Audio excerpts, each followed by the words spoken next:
How quickly this football season flies, boys. All right, let's wait a little bit.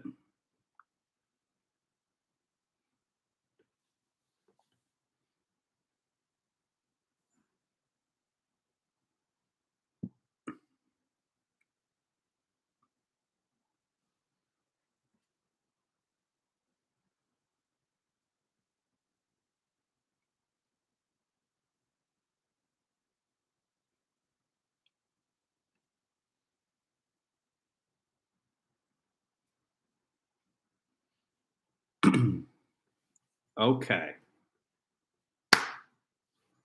Week. I think I put a 14 recap on the title. I don't think that's right. We're week 13 recap. We're entering the last week of the season.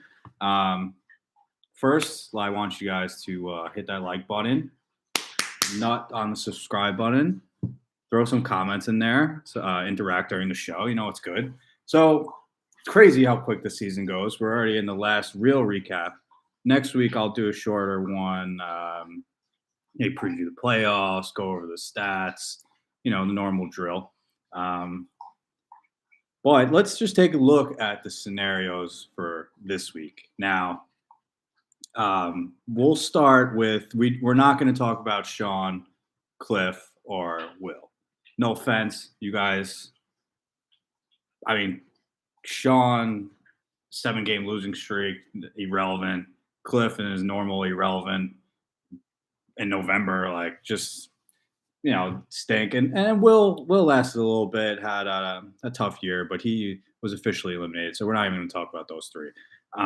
At the top, Mike, weather the storm. He right now has the most points, 9-4. No first round pick, was dead for a while. Just keeps chugging along, and he most likely has the bye. Now, unless he is, unless he loses, and then there's a scenario where like Rob or Golf win and score him by over 50. I mean, that could happen, but I'm going to lock in Mike in a bye, his first bye. I think it's only his second playoff appearance. He'll be looking for his first career playoff win, which will be in the semifinals. So that's a big ask. So we're gonna pencil Mike in. Now, the next chances for the bye are me, Gal, and Rob. Easy way. I win. I got the bye. Gal, see you later. Gallup wins. He has to win and outscore Rob to get the bye. And Rob needs me to lose, and he outscores Gallup. They're separated by only 2 points, so it's really just whoever outscores who. So there's the bye scenarios. I got a little glare going on here. Nah, it's worse. So I'm going to also say Gallup and Rob are locked in the playoffs. And that's actually a fact because we'll get to the 5, 6, 7 range here, which is, I think, the most interesting. So if Nick loses, he is out. The top 6 gets in. That's the easiest way for Pat and Bones to get in. But if Nick beats Bones, Bones is now in the faith of Pat. Pat would then have to win, and Bones is out. Now, if Nick wins and Pat loses, Nick's in, Bones win. So it's a little confusion, but basically, playoffs comes down to 3 teams. The easiest thing is Bones beats Nick, Nick's gone. Now that would be huge for Nick because I got my dude Lou over here just doing mayhem. Like, what are you doing over there, bud? Are you humping? Wait. Get those humps in. All right, I won't pay attention. You'll get them in a second. But let's go. Little late season hump sesh. Let's go. So basically, Nick would be could finish with the most points and not make it. Pretty remarkable. 2 stats that I found out that I wanted to just spitball here is Mike has won every single time he scored 100 points this year, which is pretty remarkable. In all his wins, he's scored. Every game he's won, he's scored over 112 points. That's just pretty remarkable. What the fuck's going on? Lou, what are you doing? Hump? in peace while I'm doing this, please? Thank you. I just found that interesting when I was looking at it. Anytime scored 100, every other game 112. That just shows why he's in first place and why he's definitely locked in for the bye. Um, so we'll go through these games. Last week's game, me and Rob had a shootout. They're 133-126. This was a big game for bye implications. And we both came out and gave it our best. We went at it. I was just a little bit better. Burrow, Amon-Ra St. Brown, the son, God, just is unbelievable talent. Just put in 20 points every week. Just love the squad. Rob, I think he's found his rotation here, and Jalen Hurts is a big threat. So he can still get the bye. He's a big threat. I think all the teams that'll make the playoffs, besides if Swain makes the playoffs, he's really not really a threat. But I think the other 6 teams, I think it's across the board, it's anyone's game. There's not going to be a slouch besides Pat, maybe. Let's get to the next. Jim and Sean. Sean is just absolutely pathetic. 7 straight L's. He's starting Richie James, Gus Bus. I mean, disaster of a year for Sean. Not surprising. Got tomatoed. Sean is I think he's going to be, with the stats next week, almost 10 games under 500 for his career. Bottom half in points. He's basically every other year with making the playoffs, but when he's bad, he's pitiful. And he just had another one of those years. So he scored 69 points. Jim finally gets on the board. Hey, why are you ripping the blanket? Why are you ripping the blanket? Why are you ripping it?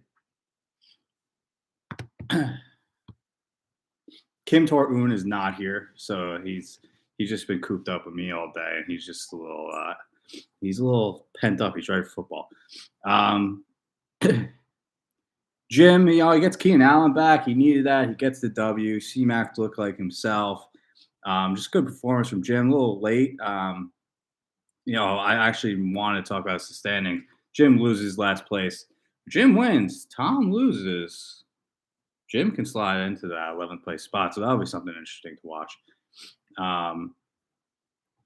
Next game, Pat versus Cliff. Pat is just, I think he has the 11th, the 10th most points, and he's 8-5. It's pretty remarkable. He hasn't even cracked 1,300, well below Sean and Cliff. He wins another game, 83-55. Cliff putting up 55 points, just absolutely pathetic. Jimmy G broke his ankle or foot right away. Kelsey, bad day. Waddle was hurt. But no excuses. You were pretty bad all year. Pat just getting lucky, starting Zay Jones and Kyren Williams. He's a bum.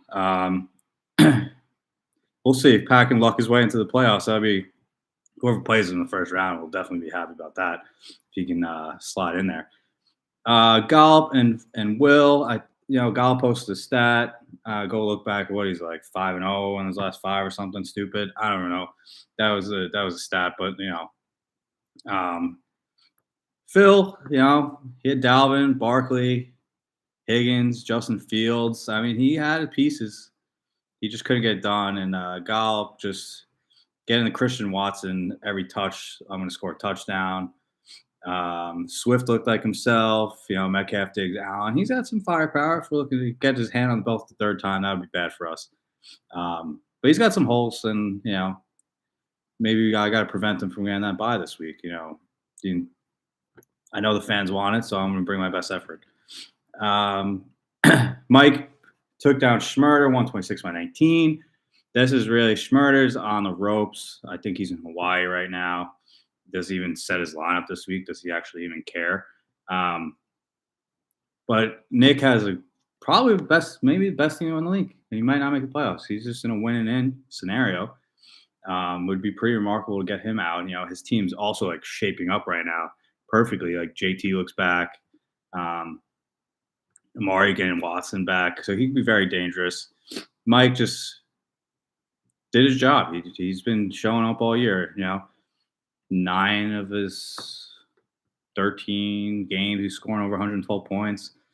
Deserves his wins. Just going out there doing his thing. Most points currently leads Nick by 14. Um, just very solid across the board. Mike could be a threat, but is the Cooper Cup thing going to come back to bite him? Is when he says start. His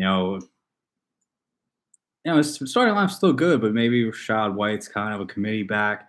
You slide in Cooper Cup into this, and it's just an electric team. But we'll see how it goes. He'll be playing on. He won't have to worry about a matchup till Christmas Day, I believe. And then the last game, Bones and Tom. Bones lost Lamar. Kenneth Walker doesn't look good. That's entering a must-win for him. He did get his win against Tom. I glossed over that. But Tom mostly stinks. Another, just cracked 100 barely. I wonder how many times he did that this year. Bones had Adams, A.J. Brown just being alphas. Jamar's back, so that looks good. But now you're going to be starting. And I don't know. We don't know how long they're out. Lamar, you're getting subbed out for Goff. I mean, Goff has a good matchup this week, but he can't be really trusted. With Kenneth Walker out, you're going to be starting with Latavius Murray and I don't know, Dobbins. Harris is kind of dead. I don't know. Your running back room, tight ends all stink. Drake London, you don't know it. And now your quarterback's gone. So it's going to be tough. You got 31 from your defense this week, but we'll see what you behave out against Nick. Hopefully Pat loses and you get in no matter what. So that's about it. Been battling the sniffles all recap here. There we go. We'll just run through these segments quick. First touchdown, 0-14. I'm going to go Foster Moreau. It's like 11-1. That can get me close to even for, a push. Not maybe I can finish hot this year. Foster Moreau, first touchdown. I think the Rams won't score the first touchdown, but we'll see.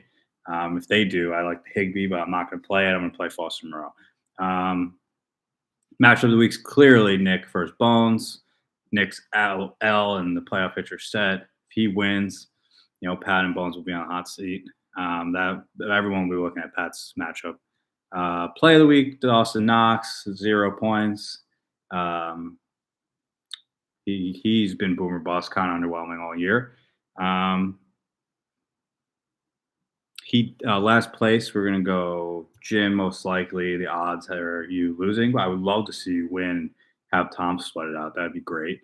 And then he dead. We're gonna go Jimmy G. The Niners season probably crushed, and then that's not really fantasy relevant. Maybe for Debo and Kittle, which hurts Nick coming in this big matchup, but not a big fantasy death. I'll go with Lamar and Kenneth for a league. We don't know when they're going to come back, and Bones needs them desperately right now. So that's where we're at. That's it. That's week 13 recap. Next week will be, I'll have the stats ready to go. I'll try to find some nuggets / show why I'm the best GM alive. That's about it. So, good luck out there, and always remember, dictatorship over democracy.